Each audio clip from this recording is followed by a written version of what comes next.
Okwaba, welcome back.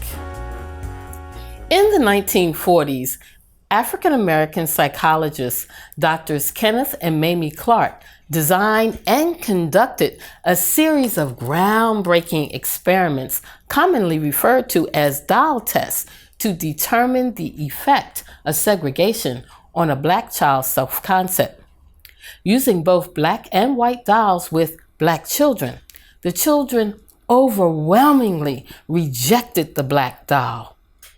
The Clarks concluded that prejudice, discrimination, and segregation created a feeling of inferiority among African American children and damaged their self-esteem. Their work became the foundation for the landmark legal decision overturning segregation in the 1954 U.S. Supreme Court decision, Brown versus Board of Education, Topeka, Kansas. As many of you will recall, there was a time when Black was a dirty word. You didn't say it, and you definitely did not identify with it. In the U.S., to escape being Black, every Black person had a Native American ancestor and proudly proclaimed that they were part Indian, as if to underscore the sense of shame in being Black. To be called Black in school would initiate a physical fight after school. Negroes and colored people were fighting the good fight for civil rights. Fast forward to 1968, a pivotal year for a host of reasons, but aesthetically speaking, it was the year of a great shift in racial identification. The godfather of soul, James Brown, proudly proclaimed, "Say it loud, I'm Black and I'm proud," and literally changed the perception of what it meant to identify oneself as Black. His unapologetic manifesto resonated deeply, and seemingly overnight, an aesthetic movement arose that celebrated Blackness in all of its glory. Dark skin, natural hair, and the African motif could be witnessed in afros and dashikis of the day. The active search for Black history, reading, discussing, sharing, burst onto the scene, with students demanding that it be taught in schools and on university campuses. The consensus was that we needed to know our history, but the awakening did not last. Heartbreakingly, Carrie Davis, an 18-year-old high school student, demonstrated the same depressing results as Drs. Kenneth and Mamie Clark 50 years earlier. Her 2005 8-minute award-winning film, A Girl Like Me, recreated the doll experiments with 21 Black children at a daycare center in Manhattan, New York. To see and hear these beautiful little Black babies, ages 4 and 5, tell Davis that the Black doll is bad and the white doll is nice was excruciating. The 2011 film, Dark Girls, the story of color, gender, and race, featuring award-winning actress Viola Davis, is another film delving deeply into the subject. Speaking of Sister Viola, when she auditioned for top billing in roles, Davis reports that casting directors thought she was too dark and not classically beautiful enough to lead a romantic film. Having absorbed the hype, even Black actors didn't think she was pretty enough to pull off the lead role in a TV drama, How to Commit Murder. Of course, Viola is an actress badass and won an Emmy and Screen Actors Guild Awards and has since won an Oscar.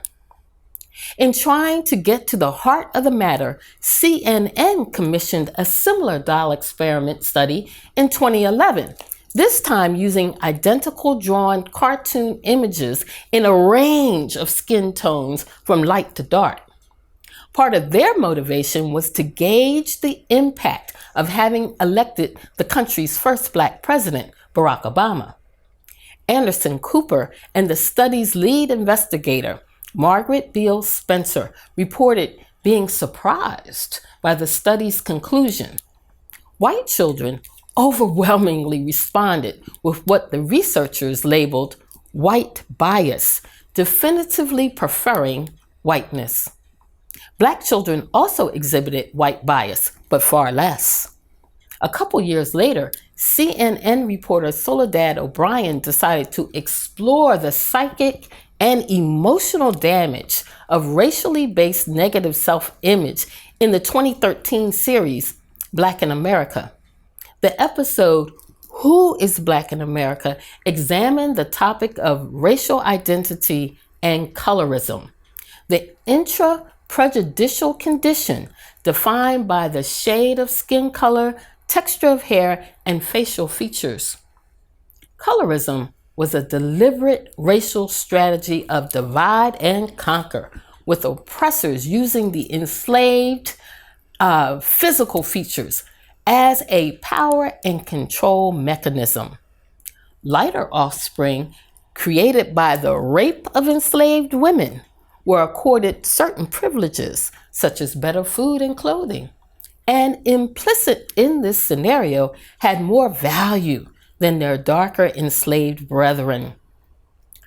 Colorism was and is a seed that nurtures self-hatred, once exemplified in self-segregation in our early organizations.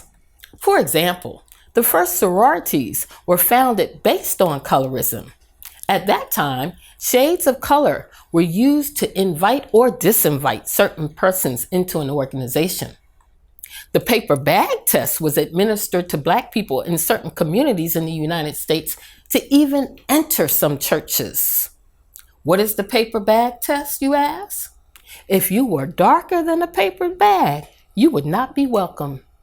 Some churches even had a fine-tooth comb attached, and if you could not run it through your hair smoothly, you would need to find another church for worship. Then there was this old ditty.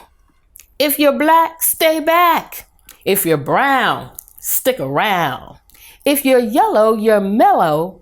If you're white, you're all right. But let us also consider another ditty, a delightful counter. The blacker the berry, the sweeter the juice. Not to mention, black don't crack. Alas, issues of colorism can still be painful and even psychically crippling on both sides of the color spectrum. Imagine having skin that's very light and not being fully accepted as Black or white. Today, the vestiges of colorism have morphed into subtle and not so subtle preferences, not only witnessed as aesthetic beauty standards, but also in preferences for hiring, discrimination in wages, and even probabilities for marriage. Sadly, as mentioned in part 1, skin bleaching is common in the diaspora and on the continent, with products galore. According to the World Health Organization, skin bleaching is a multi-billion global industry with 4 out of 10 African women using skin bleaching products. Bleaching products used regularly are harmful, causing cancer and other diseases. But clearly, skin bleaching is a reflection of a negative self-image, with whiteness being preferred. African countries addressing this cultural and psychic atrocity with anti-bleaching campaigns and banning products include Rwanda, Ghana, Tanzania, Ivory Coast, Kenya, South Sudan, and Nigeria. Unfortunately, the products are widely available in some countries despite the bans, and bans are not enforced. Like in Africa, in the Caribbean, bleaching creams are widely available and purchased by our people, including right here in Bermuda.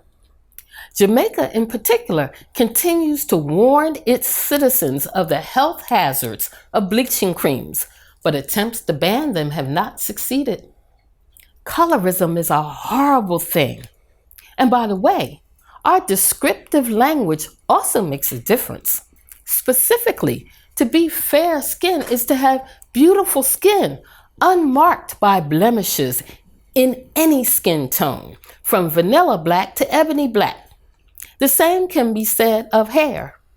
The great poet Maya Angelou once said, "Good hair is hair that grows on your head." I'm just saying. Despite the Black Pride revolution of the 1960s, echoes of past hauntingly remain with us, and the negative view of our African selves runs deep. So what is the answer? Let me defer to the passionate oratory and writing of two of our most iconic leaders. First, Minister Malcolm X. He wants us to pointedly understand where the seeds of self-hatred originate. In a speech he made in Harlem, he demanded that we consider and answer the following questions. Who taught you to hate the texture of your hair? Who taught you to hate the color of your skin to such an extent you bleach to get like the white man? Who taught you to hate the shape of your nose, the shape of your lips? Who taught you to hate yourself from the top of your head to the soles of your feet? Who taught you to hate your own kind? End quote. Needless to say, it takes some bone-deep, painful introspection to admit to oneself that you have anti-Black sentiments lodged within your own heart. Yet, that is where change must begin. And where do we go from here, chaos or community? Reverend Martin Luther King Jr.'s last book, in 1969, he wrote, and I quote, "The tragedy of slavery and segregation is that they instilled in the Negro a disastrous sense of his own worthlessness. To overcome this terrible feeling of being less than human, the Negro must assert for all to hear and see a majestic sense of his worth. This sense of somebodyness means the refusal to be ashamed of being Black. Our children must be taught to stand tall, their heads proudly lifted." End quote. To be absolutely clear, it is up to us to teach ourselves and our children the heritage of our people in a manner that empowers and inspires us. We cannot continue to wait on anybody's school system to teach us who we are when its main objective is to maintain the status quo. We must quickly tire of pitiful efforts by education professionals to throw a crumb from the table of MisEducation and teach ourselves and our own, or, poetically speaking, Unapologetically Black, Part 2. Let us be Black with no apologies. The mirror's reflection, a source of beauty and pride. Let us know who we are. Our history is long, our culture deep. Let us understand that we are all African. The essence of our people is the seed of all humanity. Know that we are a people once heralded, now often derided, but know also our majesty is still intact, and learn to rediscover that. Let us learn and embrace our glorious history and culture. May we determine the lessons therein to rise to the challenges before us. It is our inside work for the next level of outside change. Let us look in the mirror and love what we see inside and out. So either proclaim the words of the Godfather of Soul and say it loud, I'm black and I'm proud, or be like me, downright African, unapologetically. Hotep, I am Mwalimu Melodye Mishere Van Putten, and I am dropping the knowledge. Ashe.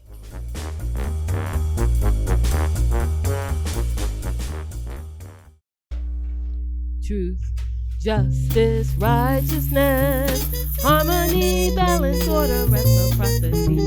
Truth, justice, righteousness, harmony, balance, order, reciprocity. Truth, justice, righteousness, harmony, balance, order, reciprocity. Truth, justice, righteousness, harmony, balance, order, reciprocity. Justice, righteousness, harmony, balance, order, reciprocity. Truth, justice, righteousness.